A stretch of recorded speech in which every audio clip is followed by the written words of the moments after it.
G'day and welcome to Semen Retention. To all my brothers on Semen Retention, keep going on your journey.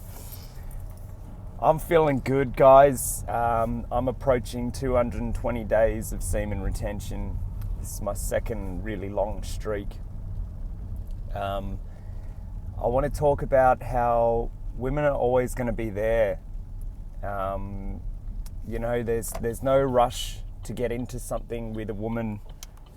Especially not just some sort of, casual thing that's just going to leave you drained and,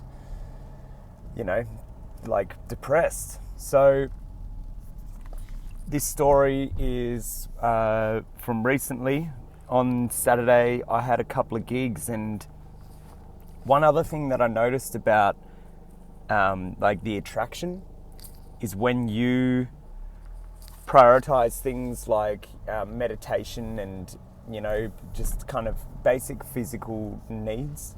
Like, I have been prioritizing more of like a restorative and recovery type of focus, and that's instead of doing things like constantly working out. And it means that I sacrifice maybe a bit of like the body gains that I'm trying to get on. But I do have the ability to restore things that really matter to me right now, which is my throat, my muscles, all that kind of stuff that I use when I play music. And as a result, this creates a very relaxed nervous system. And I think as a overarching result, it causes your frequency and your aura to be very relaxing and healing for a lot of people, and that's a very attractive thing. And so I'm playing this gig and I'm just kind of flowing with it. And then I decided to, because there was a big celebration for the club and that I was playing at, and I've been playing gigs there for a long while. So I decided, you know what, I'm gonna have one beer. I'm going to just have one beer to get on the frequency of everyone else. And that's another thing that I noticed, is that when you do things that, lower your frequency or put you on a different frequency to where other people are, that's another way that you will potentially resonate and attract with people. So what I found was that I've been trying to practice this flow kind of, I talked about restorative, but I'm trying to practice this flow, this moving through life a bit more flowy and less stressed. Like right now I'm driving and there's heaps of traffic, but I'm just I don't care. I'm just going to relax. I know I'm going to get to my destination. I'm not going to be gripping the wheel, so to speak. So that is really attractive to I would say normal females, because there's a lot of guys out there that are really rigid and stressed, and they still seem to attract certain females, but a lot of those relationships or connections are quite toxic anyway. So I get there and I'm just kind of flowing through my gig, and then this smoking hot brunette girl comes up to me and she asks me if I'm single and how old am I, because her friend is interested. And I'm like, wow, how old do you think I am? And then she's like, 28. And I'm like, yeah, let's go with that. And she's like, was I right? And then I was just like, no, I'm 31 actually. And and then she was kind of taken back, and then I essentially, I think she kind of passed it on to a friend or whatever, and was hoping for me to kind of approach her and stuff. But I was just like, I didn't know who her friend was. I didn't know what she looked like. And to be honest, I didn't want it to be one of those situations where I sit down and I'm just talking to some ugly girl. I know it sounds really bad, but it's just I'm just not in that mood to be put into that kind of scenario. But also I am going on so many different kind of pursuits and trips for work and all that kind of stuff, that I'm not really interested in just like, getting into something serious right now, or even, as I said at the start of this video, or even something just like going on a date. I'm starting to realize after only just a couple of dates, I start to realize it's still not the time for me to do it. And you might be thinking, dude, why did you knock that back? Why didn't you go talk to the girl and all that kind of stuff? Especially when her friend was like literally at least an 8 minimum, like on a universal scale. And yeah, my thoughts is that I'm not gonna stop what I'm doing right now, and entertain it. I'm just retaining my seed. I'm focused. Things are really moving fast. This world is moving fast, and if you're not keeping up with the pace of the world, you're going to end up one of those, those casualties, essentially. You're just going to be some roadkill that everyone drives past and it's like, yeah, whatever, just another one, just another casualty. And look, it's brutal, but the positive side of it for men is that we can take our time and really, when we decide it's time to, find a wife or, find a woman to have kids with and all that kind of stuff, then we can do it whenever. Like we can procreate at a very late age, but I would advise not to plan like that, because you want to be around for at least their 20s and 30s and, support them and stuff. But the point is that you won't be in a rush to find a girl if you're really taking this practice seriously. I just think that like every single gig that I'm playing at, there's always one woman, that's really interested in me.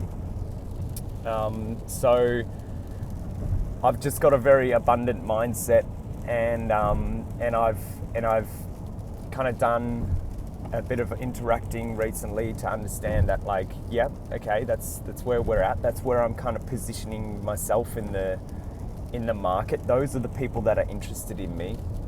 Okay, well now, what happens if I spend another year of self-improvement and really just tightening the screws, just getting a few other things ready, like, making sure my kingdom is all set and in order. I don't want to start toying with an idea of a relationship and then bringing them over and them to see how I've pulled up all the carpet in my house and I haven't put down new boards over it yet, because I still haven't decided as to what I want to put on it. And also the money that it would cost to do that kind of stuff is better off invested in other places right now. So this is another reason why I don't really approach the idea of taking women seriously. For relationships, I do take them seriously as human beings, but as far as having a place in my life right now, it just doesn't feel like now is the time. So after that gig that I did, it was a fantastic gig. Everyone was dancing, from like little baby girls that were like 3 years old to like older women, and it was a really good vibe. It was like I really did well. And then I went home. I went to my next gig. And then the next gig, I was just like feeling the mojo, and I just was like chatting up the waitress, the bartender girl at the gig, and like she was cute as well. She was a bit more of like the kind of witchy kind of Wiccan kind of girl or whatever. But I have a variety of females that I'm attracted to. But it's one of those things that I was like, it's just fun, like being flirtatious and charismatic with females and stuff, because it's just I feel like when you're in those long-term relationships and you're drained and you're depleted and stuff, you become such a shell of yourself, you don't even know how to talk to people properly.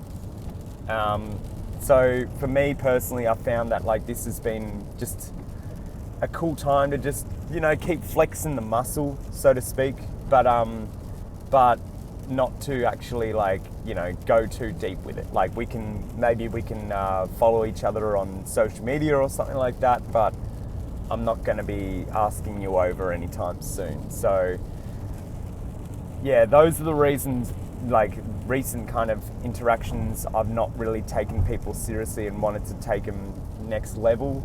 I think I mentioned on a previous video how I went on a date with a girl, and yeah, she's a little bit older than me, and she also had a little bit of baggage, but she was actually like a kind of nice girl, like actually genuinely cool.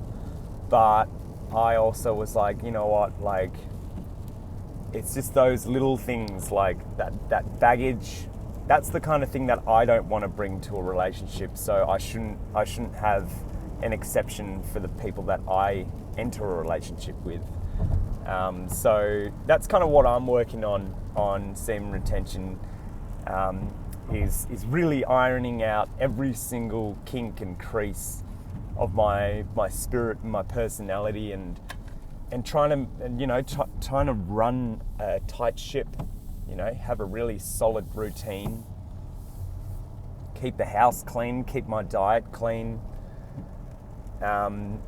keep my activities clean. But also another thing that I want to mention is really important, is to know when to prune your energy.